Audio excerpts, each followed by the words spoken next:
How many iPhones the guy need? 1, 2, 3, 4. There's about 10 of them up here. It's That's more than my local Verizon store has. No, and then I got another gadget over here. This thing here. You guys, does anybody have this Nexus 7 yet? I was thinking of buying one. Are they any good? Well, I've only played with it a little bit. I'm kind of an Apple guy, so I get a little frustrated. Yeah, played with it just a little bit. Somebody bought one here, and I set it up for him and played with it. Very nice. Very nice. I've heard they're quite a bit. I've heard they're pretty good, but I've got so many gadgets and so many things going on at the same time. It's hard to take the time to tinker with all of them, but I try to get them all in. It makes you want an iPad that size. It really does. Well, I think perfect size. Couple weeks we should have one, right? That's what I'm hearing. So who's in our meeting? I'm trying to figure out how long this list is going to go. There's that little arrow where it shows you the speakers. Do you see that? Yeah, I'm trying to maximize it. Panel? Trying to make it longer. You can see the attendee list. Got it. So where should we start? We have 1 hour, right? So Warren, should we talk about just kind of you titled this State of the Union? I mean, I could just talk and talk and talk. You guys know me. Yeah, we're not going to let you do that, David. Yeah, would it be easier if you just ask questions, or did you want me to just try to kind of summarize some things? Here's what I'd like for you to do. We all know there's been a lot of activity over the past 60 days, let's say 60 days, with the plug-in market and with iOS 6 and with some things that you've had to really dig into over the past 60 days. So just a quick overview of what all of that is, and then the next few minutes after that will be the things that are on your radar screen, so to speak, the things that you're going to be working on over the next 30 to 60 days. Between that, we'll give you about a half an hour to go through all of that. We'll all sit back and listen, and then as people have questions, we will let them interject there in the last half hour and try to get this thing wrapped up within an hour total, okay? Yeah, that sounds good. So why don't we spend the first few minutes talking about this plug-in market. And is that your dog back there yapping? No, it's not Max. Yeah, sorry, the missus just came home and the dog started barking. Okay, so it's interesting. We're literally 1 month into this market now. We're going to start talking about not just necessarily the state of the plug-in market, but maybe some of the ideas behind why it even exists. And for some people, for most people actually, they want to jump to conclusions sometimes about why we would do something like a market. And let me elaborate on that a little bit. I think it's pretty easy to understand that, hey, they want to make money, right? They want to make a bunch of money, and they want to, I don't know, get a bigger office than a 10 by 10 and get Parker something other than the blue ball, that kind of stuff. And, to be perfectly candid about it, the plug-in market was never about trying to earn us money. Yeah, there's some practical, it's nice to have a few $100 coming in or whatever from the market, but the fact is we don't think that market is ever going to be enough revenue for us, to pay our bills. If there's 3 of us here, 3 livings, that's a lot of money. And I don't imagine, earning $1 or $2 per plug-in being enough money to support 3 guys in the short term, and maybe even ever, right? It would have to be a pretty extraordinarily large market for it to be a significant part of our income. So I say that because, not to minimize the earnings, I mean, that's nice, and it definitely takes a little bit of the sting off when we're paying bills, but that isn't the reason that we were trying to do that. The reason that we're trying to do that, there's really 2 big reasons. And one is, I think that it's the best way that we can share a little bit of our success with the people who have helped us, get to this point. And all of the names that you see in the market so far are, we can call them top 25ers, we can call them friends, we can call them colleagues. A lot of the people in this meeting right now, I mean, we, you, us, we're the ones who made this thing, and it's hard to figure out a way to share that success with any other model other than saying, hey, a couple of bucks at a time, if A-Train or if Warren or if Chris or if Mr. David or Sherry or anybody, I mean, I can go on and on, Susan, if they can sell, a couple of 100 screens or 50, 60 screens, that's a pretty good amount of money for them, right? And it's not to suggest that they don't also need to make a living that's more than a couple $100 a month. That's not the point, but it makes more sense for us to be able to reward and share with the developers who are making the product better in a market type of an arrangement than it is for us to say, mail them checks or something like that. So that's the number one reason we did it, was to try to figure out a way to keep these loyal friends and colleagues happy. As silly as that sounds, I mean, a lot of them are happy just using the product, and that's great. But I think that would run out eventually, and I think that if they were realizing a benefit month over month for a long period of time, then they would be more likely to continue to support us. So that was a big part of it. And then the second part of it is, has anybody listening, have you guys ever heard of the concept open innovation? Anybody? I can't say I have, no. Okay. So most of us know what open source is. Open source is, roughly defined as sharing source code, not always for free, but I'm going to give you some software and you're willing, or you're able to look at the source code and manipulate it to your benefit. And so we all understand that. Open innovation is similar to that, but it has a significant difference. Open innovation technically refers to the idea that companies and organizations are no longer able to do R&D and product development in-house, under covers, under wraps, all by themselves, and still come out with a world-class product in time. And let me try to elaborate on that a little bit. 35 years ago, if you were IBM and you wanted to make a computer, you were by yourself. You needed to do it by yourself. You needed to spend a lot of money engineering that computer by yourself, and you'd hire expensive people, and you'd keep it all a secret, and then hopefully down the road, you'd sell it and you'd make money. Well, today, especially in the technology world, most are made that way. The best products are made through either a community or a large group of people or some sharing. And so there's this idea of more than one place innovating.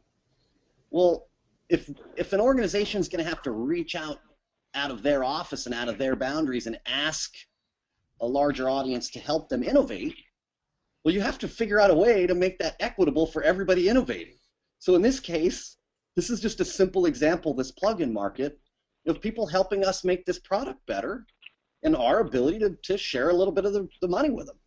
And so we try to think of that open innovation concept all the time, not because it's the only way to do business. We could absolutely write those plugins ourselves. In fact, most of you probably recognize that a lot of that stuff is our work anyway. And that's fine. We get an idea from somebody. They're not totally capable of pulling it off on their own, so we help them do it. We have no problem with that. But the point is, we could do that stuff on our own, keep the $4, and I think that we'd be worse off for it. Does that make sense?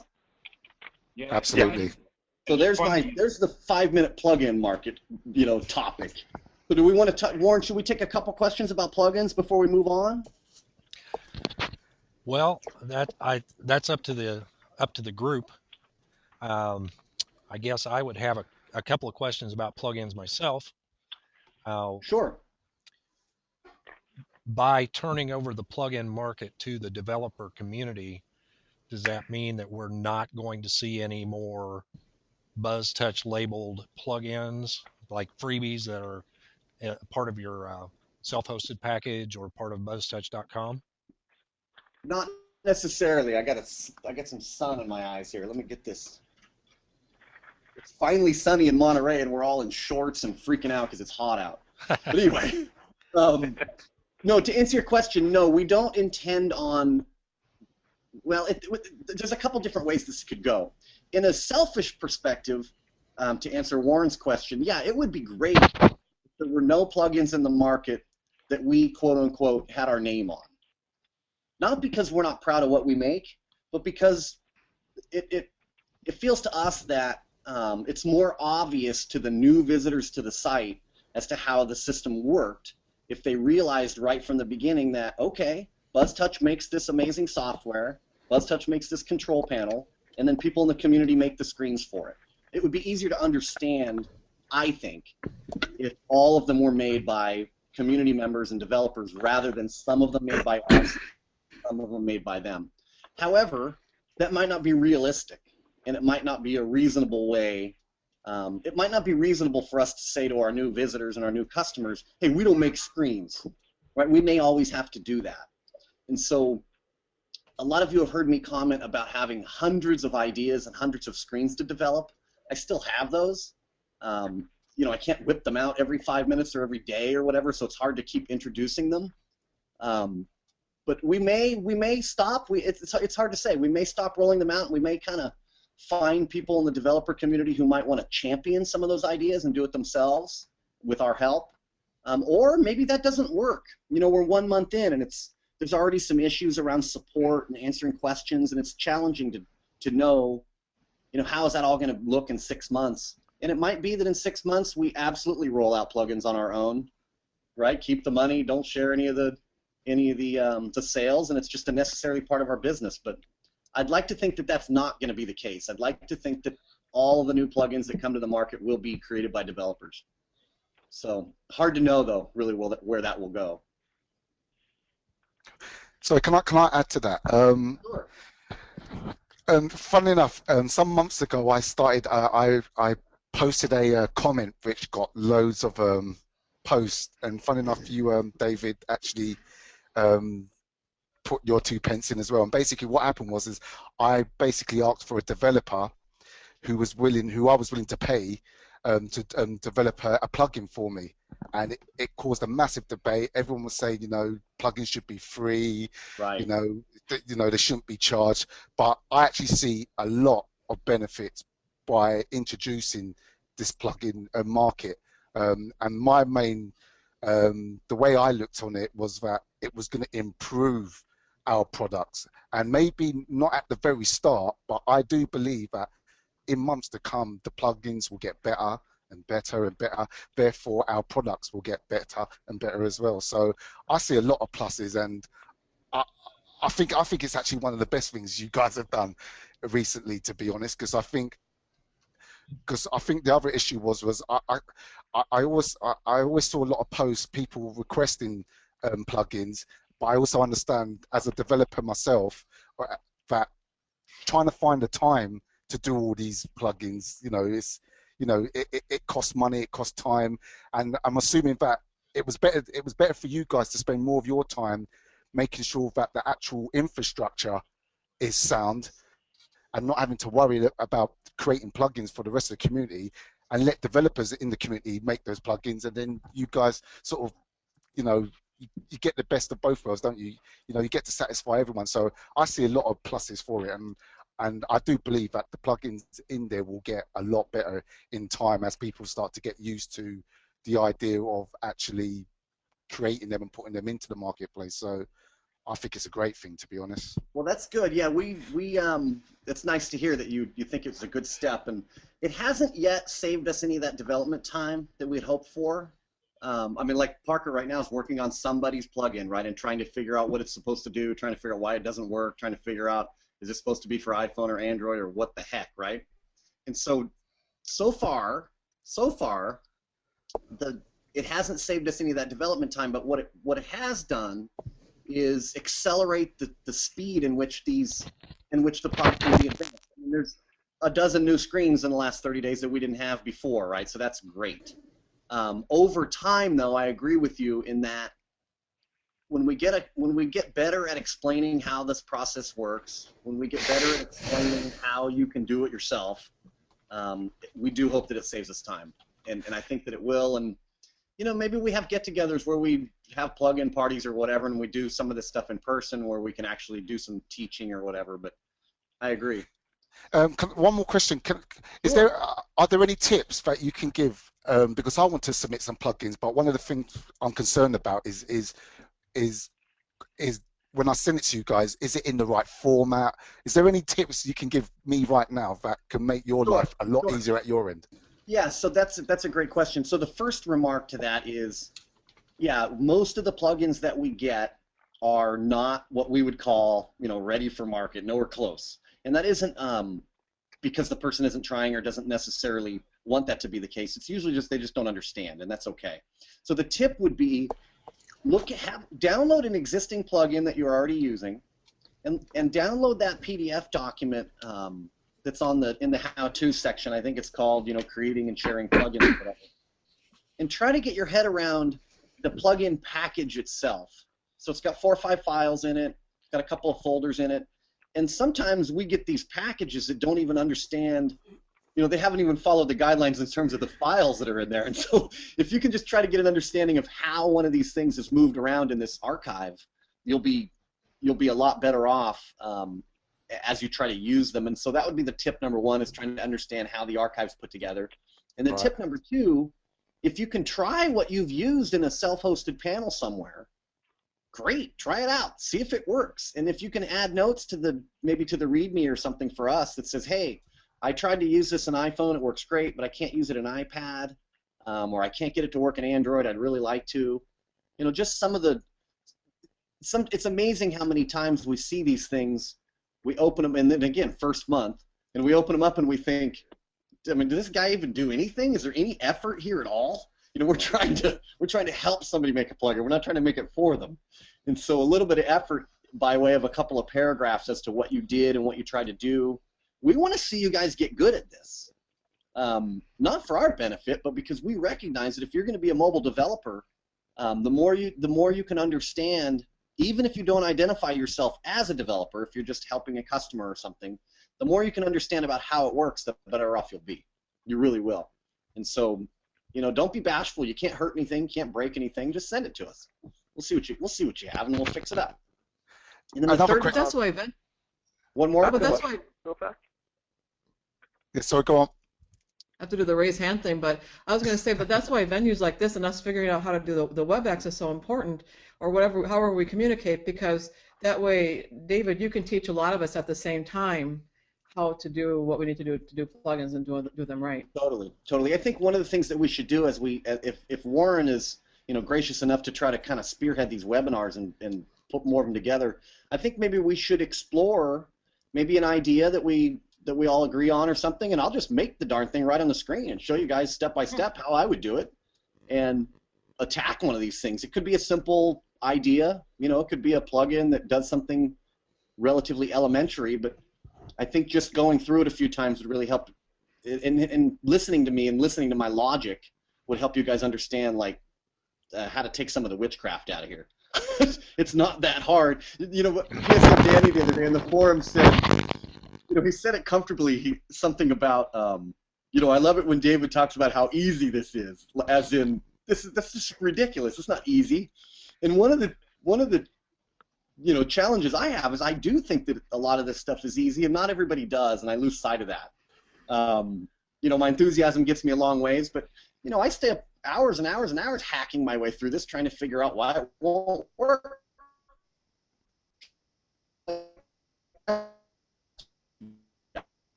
None of this is as simple as I make it sound,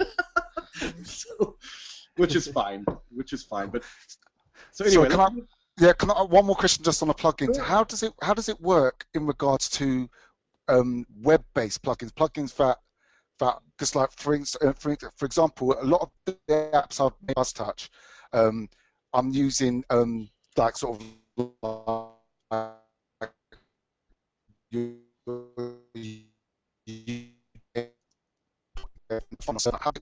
that's probably why I haven't sent nothing in yet, because a lot of the plugins that we've created for our own products, they're all sort of APIs from other popular social sites. Right. That's a great question, and one of the challenges with each screen type, I think most of us could probably fire up Xcode and drag some widgets around on the screen and create a layout, right? Not a big deal. However, connecting that layout to the data isn't necessarily easy to understand, and then thirdly, connecting it to a third-party API is even more difficult to understand. So the answer to your question is, if there's not really an answer, a standard answer, I know that if you're going to make a plugin that relies on somebody else's APIs or somebody else's SDK that maybe, for example, need to be included in the Xcode project, you might be actually introducing some complexities that maybe a new user wouldn't understand. Imagine Scringo, for example. Hey, here's a Scringo plugin. In order to use this, you need to drag this into your project and add this framework and sign up for this account. People in this audience, the dozen of us that are listening right now, we understand what those things mean. But the large majority of the people that come to our site, they have no idea what that means. And so there is a bit of an art between, you know, trying to understand, am I going to make a plugin that this audience is even going to be able to take advantage of? I think that you can, and there's always going to be a way, but it might not be as easy as it first sounds. Let's just say that. Yeah. And again, we should get into some of those technical things in future meetings, and I can do some demonstrations and stuff. There isn't any limit to how this can work. It's just a matter of figuring out, can the audience take advantage of it? So should we move on to the union more? I think it's important. Can we talk about those frameworks? One more thing on that? Yeah, absolutely. Okay, because I mean that's definitely, I've got like 3 great plugins that I'd like to release, but you know, adding the framework and then some of the intricacies of that stuff, testing it, especially on all these new devices and everything. I mean, I'm just like, this could never. How is this going to work? Yeah, exactly. I've got, you know, like a great cover flow working in this particular build with this SDK, but you know, once I put it out there and somebody's got this other one, I mean, it's like, you know, if you don't have this, how, you know, you can upgrade this, but how do you test that on these different? Yeah, that's exactly right. And Stobe and I were talking yesterday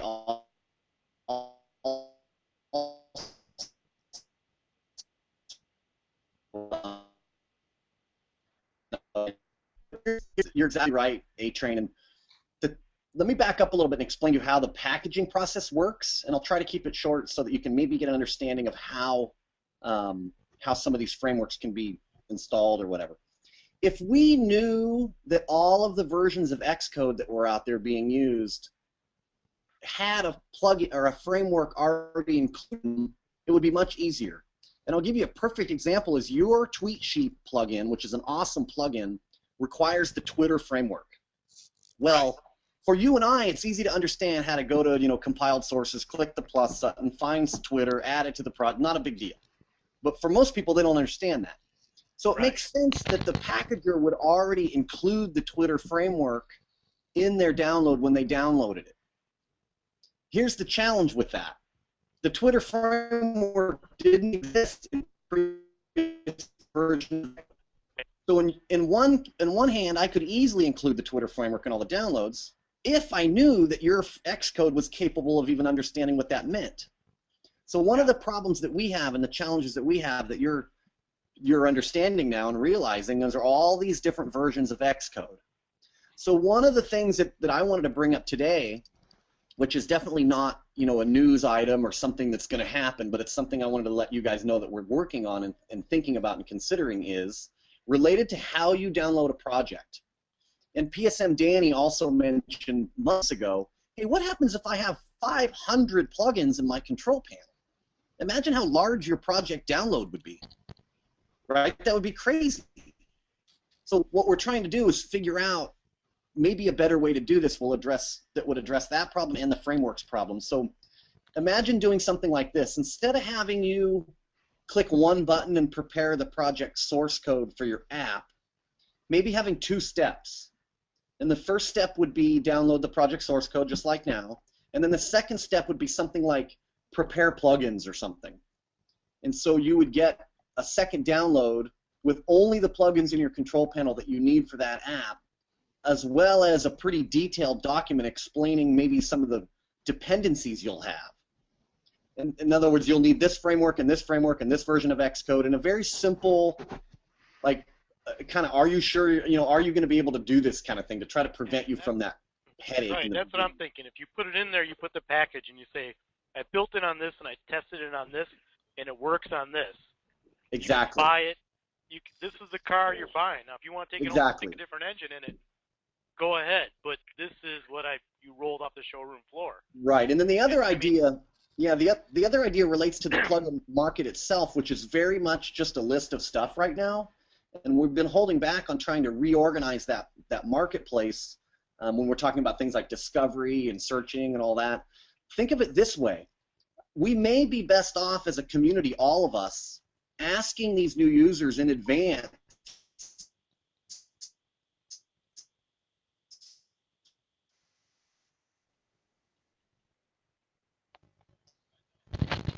plugins now, if we can gain a little insights into their environment, we can save them a lot of headache by saying, you don't have a phone new enough to run the Twitter framework, you probably don't want to buy this. Exactly. You don't have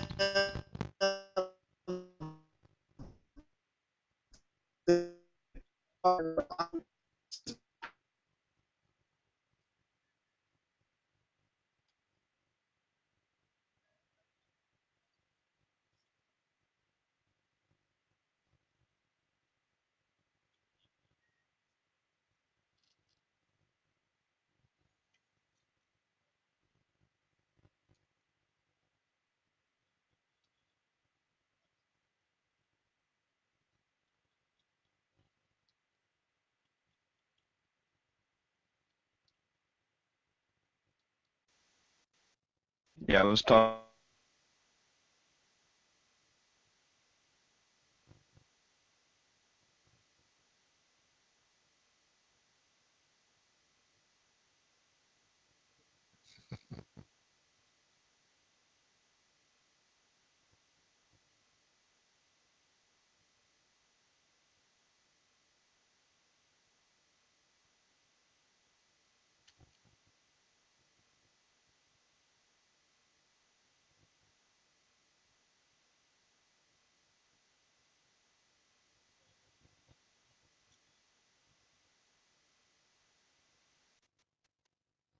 If they add that to their app now, they'll just get a blank screen.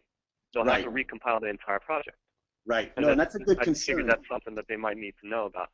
That's a really good concern, David. And one of the reality of it is you and I and probably the people in this audience, and listening right now, most of us understand that that's a technological fact, right? You can't add a map to your app after it's published if the map code's not compiled in the map. I mean, in the application. The reality, though, after looking at lots and lots and lots of data, very few people actually do that. They're updating existing screens, but percentage-wise, very, very few new aspiring developers are going back to their application after it's in the market and saying, oh, I want to experiment with this new screen type. Most people aren't doing that, and that surprises us a lot, actually. We thought that they would take advantage of that, like most of us understand how, but I think it goes beyond that. I think it's kind of above their head. And so yeah, it's a little surprising. Right, and then the other idea, too, is as much as the dynamic control panel, as great as it is for changing content, we don't want to lose sight of the fact that submitting updates to Apple in terms of a binary, that's a good thing. That's an opportunity to do a few things that most people don't realize. Most people who send in a binary, especially aspiring developers, get a little bit nervous. And they're nervous because maybe their new update will get rejected. And we all have examples of this. They put something in the App Store, it passes, maybe it shouldn't have, who knows, it's in the store, everybody's happy. They submit an update 3 months later and it's rejected. So that's all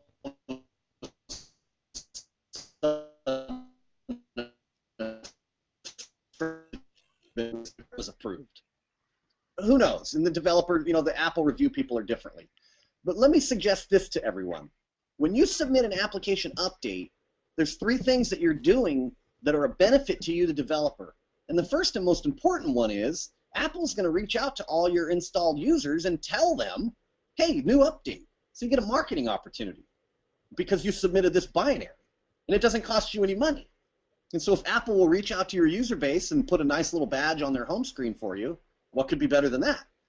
And so that's an important thing that you only get when you submit binaries to Apple, so that would be a reason to do it.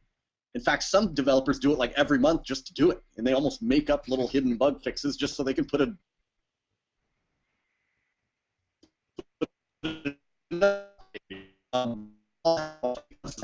annoying and useful. The second thing that it lets you do is, and it gives you the opportunity to do, is generally, when you're preparing an update for the App Store, you're compiling it with maybe newer tools than you used the last time. Xcode changes, every 6-8 months or whatever, things like that. So if your app's been in the store for a while, each time you update it, you're compiling it with the latest, greatest stuff, which, as we all know, each release of these compilers, they get better and they help us improve our code and make it more efficient, and of course ensure that it will run on the latest devices. So I have a whole bunch of apps in the store that are super basic from years ago, and I just cringe wondering if they even run today on these new phones. I would imagine they don't run very good. I should probably find the time to run them through the update process. So you get that, and then the third thing that you get when you're adding these features and these screens when you run it through the update process is you have an opportunity to change up the description, change up the price and the market. I mean, you can do that at any time, but most of us forget to do it. So it's kind of a reminder to freshen up the app. So backing up a little bit, David's totally right. You do need to compile these plugins in your package before you can use them. You're absolutely right.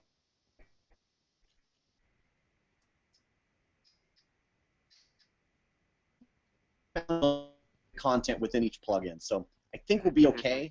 And of course, we could always do an advanced button or something and say install them all if that's what you really wanted to do. So. Good, thank you. Yeah. I think just the whole compiling and sending new binaries as well. For me, it's more been a case of learning new skills or people posting new stuff. You mentioned Stringo earlier.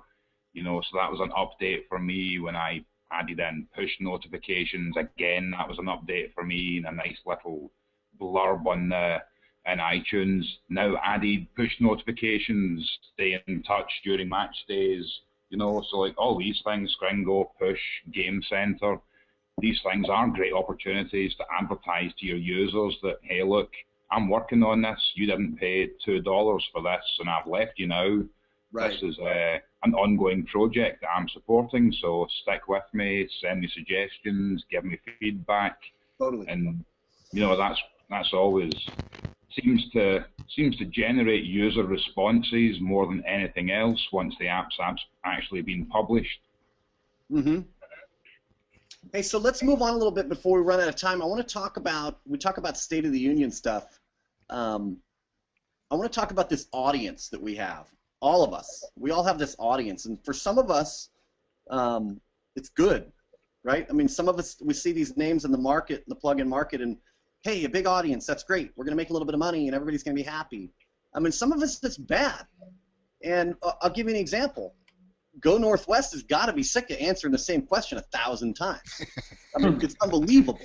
Right? I mean, the guy is the machine. I love it. It's amazing how much we all appreciate it. We in our small little, there's a dozen of us in this meeting or whatever, we all understand the significance of that. But, I mean, give me a break, right? The guy's got his fingers are going to fall off.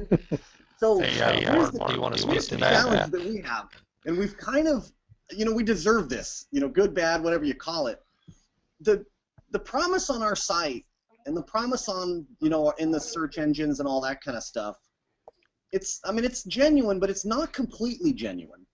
And what I mean by that is, let's go back to that little personality flaw that I have. I want to make this sound easy, but it isn't easy. And so we have a lot of people who land on our site who've been told this is easy by me when it's not easy. So they get to the site, they dive in, they register, they start clicking around, they get a little excited, and then they're like, wait a minute, this is way beyond me. And so part of the problem that we have is the audience that's coming to the site, as big as it may be, to a very high degree, leaves. And I'm pretty convinced that we can do much, much better at keeping some of those people around and showing them, the benefits. If we're going to turn this into a profitable enterprise where 3 of us can make a living, which we're nowhere near that, by the way, we're paying some bills, but it's not our livings yet. If we can turn this into a profitable enterprise where 3 of us can make a living and maybe more than that, we're going to have to start converting into happy customers a much larger percentage of these visitors. And so, Dave, go ahead. Yeah, I don't know if you were done yet, Dave, but I was going to throw in something that I was talking to Warren about on that very same subject. And you might be leading up to this, so if I'm stepping on you, just let me know.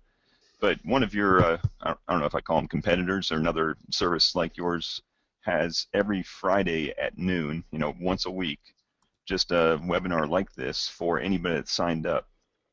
And it's been a year or two since I've signed up with you, and I don't remember if there was something in the email saying, come check out this, read this first, read that first. Like you've got all the read this stuff first type stuff. But one thing that Warren was talking about with me was, if someone spearheaded kind of a newbie broadcast or just a get your feet wet type thing, and it was a regularly scheduled thing, then you could force these people, hey, you need to listen to this first. Do you hear that, Parker? Sounds like you're busy. No, that's a great point, Chris. And here's the thing: you guys have probably seen in Buzztouch there's like this randomness, right? There's these unfinished learning paths. There's this coming soon webinars. There's this whole, we talked about jumping in. Dude, who out there's heard about this Buzz Tour RV thing? Besides me, you guys know what this is? The Buzz Tour? Besides me, David.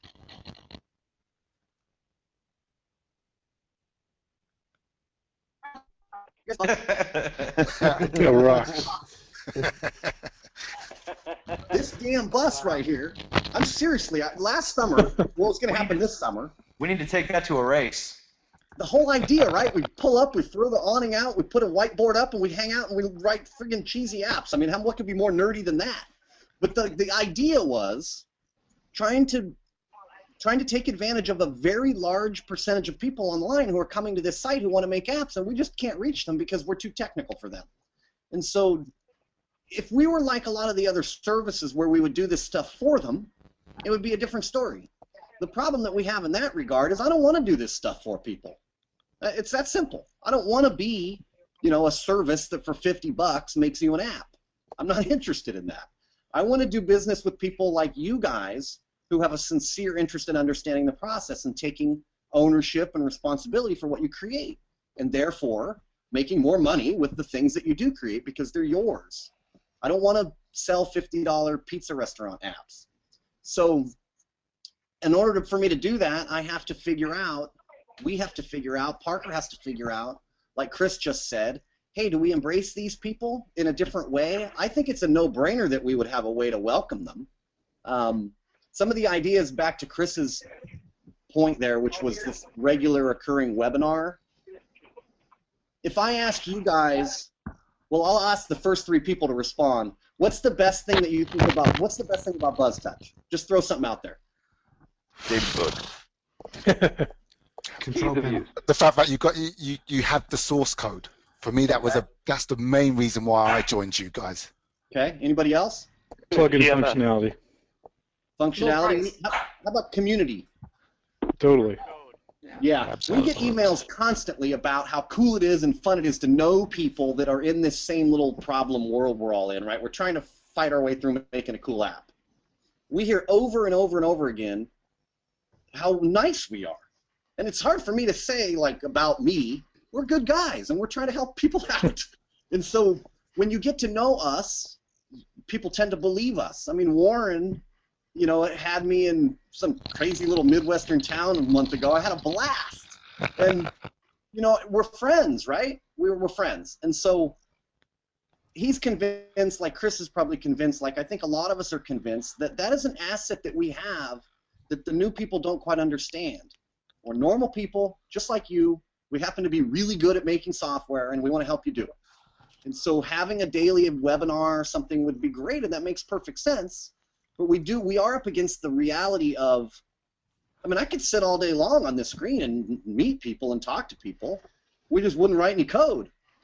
And so, so we have to balance it constantly. And so things like Chris's Buzzcast, things like Go Northwest participation in the forum, and everybody else's for that matter, things like Warren spearheading this are just tremendously helpful, and maybe it's just a matter of getting a little more organized on our part, allowing you guys to help us a little more than we have been, because it's hard to ask for help and know where to do it, that kind of stuff.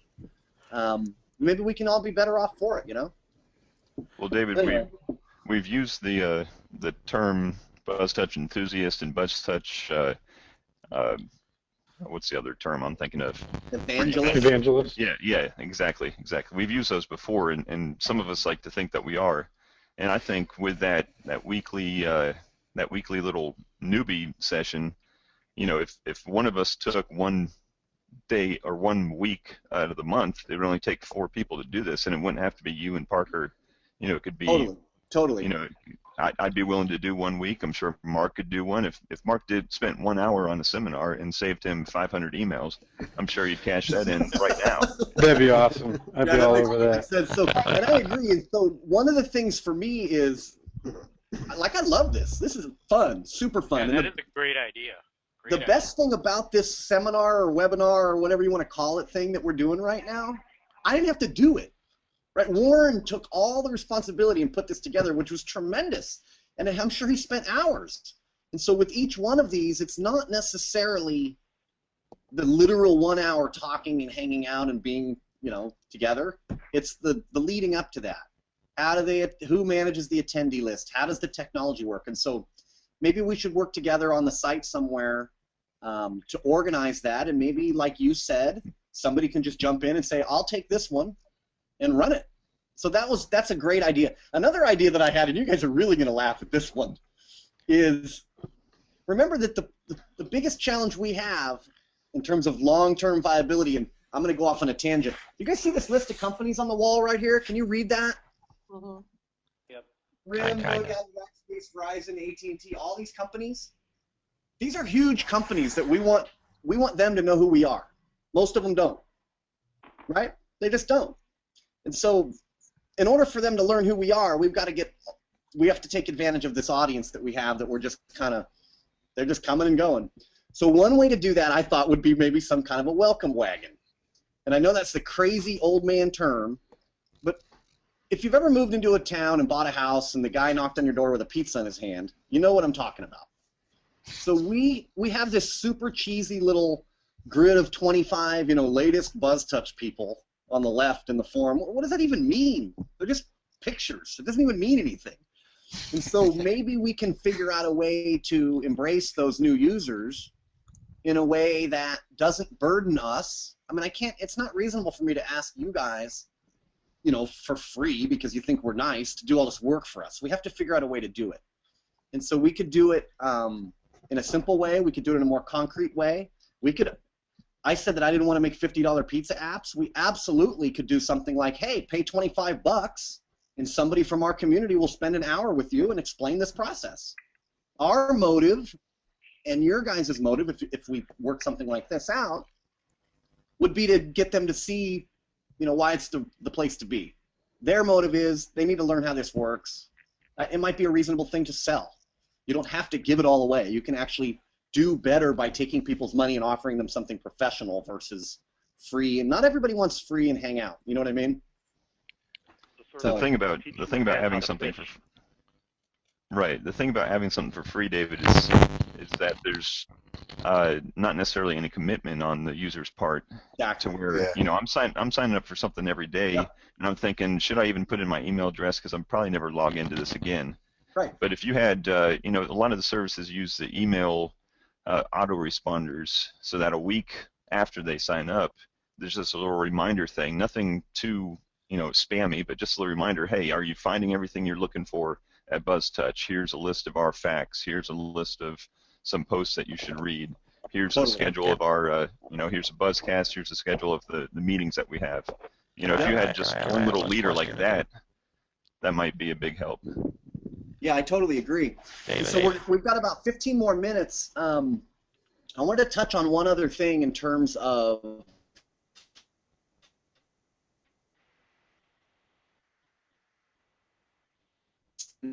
hey, you know, David's got some announcements and he's got some things he wanted to tell us about. And I'm not sure if they're all announcements or not, but I wanted you guys to know that, you know, a lot of the things that we do around here is asking for help, right? We ask people, hey, can you help me with this? Can you help me with that?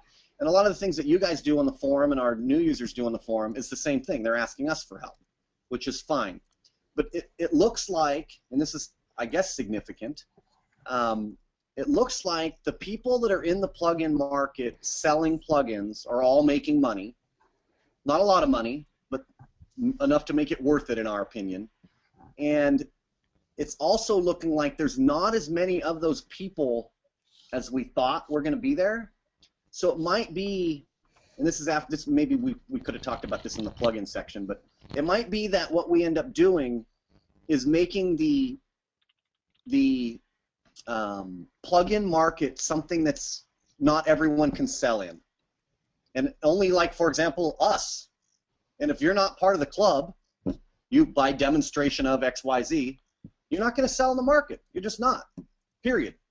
And so I think that the people who are in that club would benefit greatly by that. And the people who are outside of it don't even need to understand it. But I think that we can do better for the people who are able to take advantage of it and work with us. I think we can earn them enough money to make it worthwhile versus just letting it just kind of be a free-for-all. So I don't know. It's hard to know what the best approach is in that regard. But these are the things that I've been thinking. I told Warren I would, discuss some of these ideas. I think it's important that, this concept of open innovation, all of us are innovating together. We can't lose sight of the fact that I can't be the only benefactor. It's just not going to work. Quick question. I agree with what you just said there. Did you mean that we do not have enough plugin developers, or we just do not have enough plugins developed, as you originally thought? We don't have enough developers. Okay, so what if we created something where users are all the time on the forum asking for different plugins, but there's no real structure to that? Is there maybe something like a request form, a request forum, anything that we could kind of build up? I know once we get the plugin paths in it, the plugin path would have been finished before the plugin market would be released. Like everything else. You're exactly right. We talked about a couple of ideas, and I totally agree with you there. One was, is there a place to request a plugin? That makes sense. Another one was a place for developers to list what they were currently working on, so that I remember that. Yeah. Try to protect people from maybe stepping on each other's toes or whatever. I totally agree. I think more than anything, what I want you guys to take from this particular meeting before we get back together is just understand that I think that we all share the same concerns. Me, Parker, Steven's not here today, but I think we all share the same concerns in that we want this to be viable, we want it to be better, and we want it to be profitable. And it's we have a lot of those things covered already. But we can't lose sight of the fact that we have to keep innovating and keep making great things and keep making it easier for people, not harder. And I'm not yet sure how I'm going to do that, but I definitely think about it every day. And we're doing the best we can, and your guys' help is tremendous. And sorry, can I interrupt there? Because I think you've been a little hard on yourself. Especially with the plugin thing. I think you got to give it some time, don't you? Really, you got to give it some time. It's only, like you said, it's only been about a month. It's hardly, They built the Chinese wall in a month. Yeah, well, how many people did that though? They would have had millions of people building that wall. You got to give. I think that you can only really have a true reflection, maybe in in 3 to 6 months' time. I think it's just way too early. The reason why I haven't submitted no plugins is I'm trying to understand the process. Right. And that's the reason why I haven't done. The plugin path will help with that. Yeah. So I would say don't be so hard on yourself. No, I appreciate that. And you guys, I've spent time with a few of you in the list, and this is cool. I'm gonna spend a bunch of time with Susan in Minnesota here in about 2 weeks, and I'm super excited about that. For those of you who know me personally and spend any time with me, I'm a madman. I mean, I'm obsessed with doing this as absolutely as well as I can do. However, just like you guys, nobody's an expert at anything, and so you have that feeling when you create things. It's hard to put them in front of an audience. You're subjecting yourself to criticism. You guys don't criticize me. You think I'm great, but a lot of people do. And it's easy to be hard on yourself when you're trying to do something really, really big and you haven't done it yet. And so, yeah, I appreciate the concern. You're right, it's only been a month. But in internet years, that's like dog years, right? I mean, a month's forever. Yeah, but you know what, David? The fact that you don't admit to being right and perfect about everything, that's what makes it more believable, though. Yeah. You don't come on there and you're like, no, you're totally doing this wrong.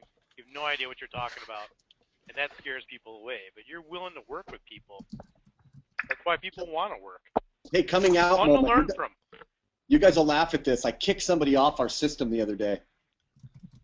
Who's that? Uh-oh. I freaked out. I had a moment, and I said, "You're out of here. You're done. Bye. Have a nice day." A user? Really? First time I ever did it. I'm not very proud of it, but you know what? Is that the one I who just told, posted? the guy literally told me, "You can't cancel my account." I said, "You're out. It's done. I did it. I clicked it for you." He was all mad, and it was. I just thought you guys would get a kick out of that. Sometimes you just can't take it anymore. But anyway, So, you know what? I was going to just say, in regards to that, I think the main thing about Buzztouch and with all this on self-build stuff, you've got to want to learn it. If you're not going to take time to learn, then it's a waste of time. And I think all those users that might be coming and going, I think that for me, and it goes back to the whole plugin debate as well, whether they should be paid for. I always say that the serious person, the person who actually gives a shit, wants to learn, wants to know how it all works, will spend the time to learn it. I didn't know anything about app building 6-7 months ago, but basically because of the community, I know quite a fair bit now. And it's and because of the support I'm getting, it's actually encouraged me more to want to learn more. So you've got to want to learn. You can't make everyone's different, isn't it? You can't make everyone want to learn. A lot of these people are coming into Buzztouch, which I've noticed, probably just looking for a quick alternative. They're not really looking for a career out of it. Totally. And you got to try and. Sorry. Warren is not able to have any audio, so I'm going to beep in right now. We have 6 minutes, but so do you want to wrap up? Yeah. So finish your thought then, and I'll wrap us up. Oh no, I'm fine. I'm finished. So you look can wrap it up. Yeah, and so really, I'll just try to kind of summarize what we talked about. We talked about the plugin market a little bit. We talked about this idea that there's this audience out there that we're not really able to take advantage of yet in a practical sense. I don't say take advantage of them as in take advantage of them, but we want them to be part of our community. We want them to see the products so that we can all do better, because we believe sincerely that they will be better off if they do that. We talked a little bit about some ways that we could continue these webinars.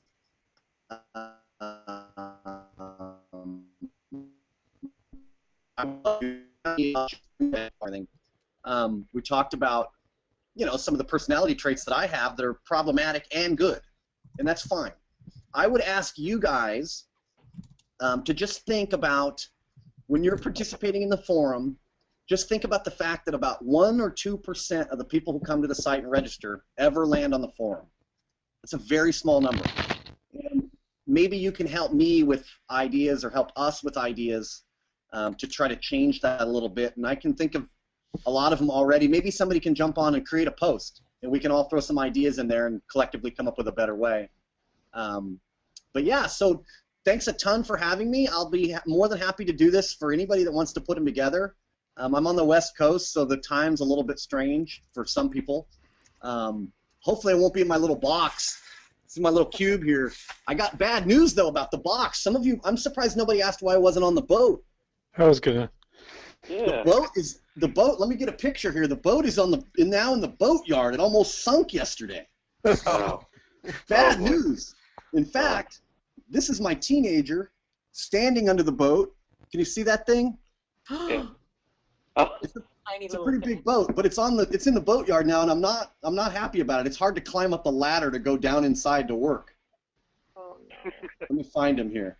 Was it a lethal weapon? Was it a lethal weapon 4 moment? Was it?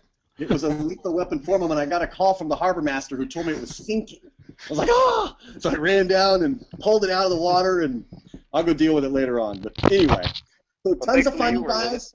It's noon right now. Hopefully the next time we have this webinar, I'll be like comfortable in a little boat somewhere, and we'll hang out there.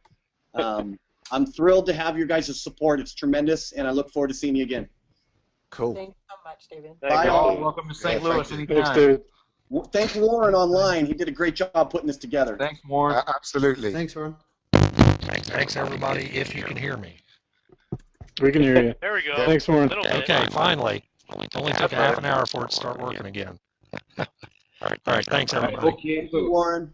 Bye, guys. Hey, Warren, that's what I was saying. The phone just seems to work so much better, man. I don't know why. Well, we had a little technical difficulty here in the office. So thanks for everybody participating, and we'll be doing this again very soon. I'll send an email out to everybody that participated. Thanks. Great. Thank you. We appreciate it. Awesome, Warren. Thank you. Cheers, guys. See you guys. Take care. Cheers.